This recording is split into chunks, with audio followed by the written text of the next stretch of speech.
foi derrubado um veto do presidente numa lei que previa a dispensa de pagamento de 1 bilhão e 400 milhões por parte de igrejas. As igrejas, pela Constituição, não pagam impostos, mas isso eram outros tributos, taxas, etc. O presidente vetou, porque era uma espécie assim de arapuca para o presidente. Se ele assinasse, sancionasse essa parte, ele seria acusado de crime de responsabilidade, porque não havia previsão de como suprir essa expectativa de arrecadação do governo. E aí, mas ele não caiu nessa, ele tem 29 anos de praia legislativa, não caiu nessa. Deixou para o Congresso derrubar o veto. E aí o Congresso derrubou o veto e está valendo a isenção para as igrejas. Por outro lado, o presidente vetou numa outra lei e a Câmara dos Deputados, por 292 votos, confirmou o veto, né? Vetou uma parte em que dava uma canja, digamos assim, de 30 anos de prorrogação de contrato para empresas estatais de fornecimento de saneamento básico para os municípios, água e esgoto. Né? Com isso, então, não fica automática essa prorrogação. Se as empresas estatais quiserem continuar, terão que se submeter a uma licitação, disputando com a iniciativa privada, e as prefeituras vão poder escolher qual o melhor fornecedor de água e de saneamento básico pelo melhor preço.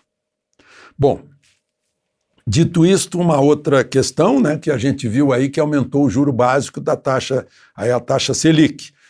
O mercado esperava 2,5, mas foi para 2,75. Era 2. Interessante é que em julho de 2015 era 14,75, foi caindo, e a gente ficou esperando que nos bancos os juros caíssem na mesma proporção, mas não caíram não, né? Agora, espero que os juros, que os bancos não estejam assim assanhados em aproveitar isso para aumentar o juro. É o Banco Central independente agindo para defender a moeda da inflação, há uma expectativa de inflação, a inflação dos últimos 12 meses foi 5,2, sendo que a meta é de 4,75. Né?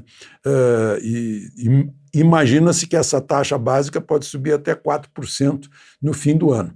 É o câmbio que ficou mais alto, desvalorizando a moeda, é o excesso de gastos com a pandemia, é o excesso de endividamento público, né? Tudo isso contribuiu. Mas esperemos, né, que os bancos que trabalharam tanto tempo com bons juros, remunerando bem, eles alegam que a taxa de inadimplência os obriga a cobrar mais juro para cobrir a inadimplência, etc. Mas vamos ficar observando, né?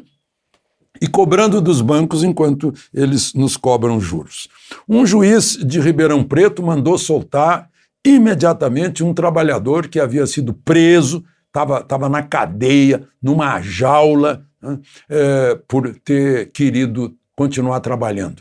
Tem gente que tem a maior facilidade de ficar em casa, né? Bonitinho, ficar em casa e tal. Agora tem gente que não tem dificuldade de ficar em casa, tem a impossibilidade, porque se ele não sair de casa e voltar com comida, a comida não entra em casa sozinha, trazida por um entregador, com pagamento no cartão, né, ou crédito no banco, não tem isso. Aí o juiz mandou soltar o trabalhador e lembrou que na Constituição os direitos e garantias são cláusula pétrea que só é suspensa em caso de estado de sítio ou estado de defesa, previsto na Constituição, né? E que um decreto de governador não é mais forte que uma Constituição. Foi bom o juiz lembrar disso, né? Enfim, a gente está vendo cada vez mais aí pipocando a reação dos médicos, dos prefeitos, para não encher os hospitais, de começar a tratar logo. Depois de um ano de pandemia, a medicina passou a conhecer a doença e passou a conhecer as formas de combater a doença e de evitar a hospitalização que estão disponíveis. Já não são apenas as medidas passivas para prevenir, né, que é a higiene, que é a máscara, que é o distanciamento. Não, né, já existem medidas ativas de prevenção e de tratamento logo aos primeiros sintomas. Nos primeiros 5 dias o tratamento é eficaz. Eu ainda estava ouvindo o depoimento de um médico de uma grande indústria de alimentos do Paraná, com 12 mil empregados, né, que está fazendo isso, e os resultados foram incríveis, né? Resultado assim que despencou, tinha 15 casos, 10 casos de Covid por dia. Hoje é raríssimo aparecer, né?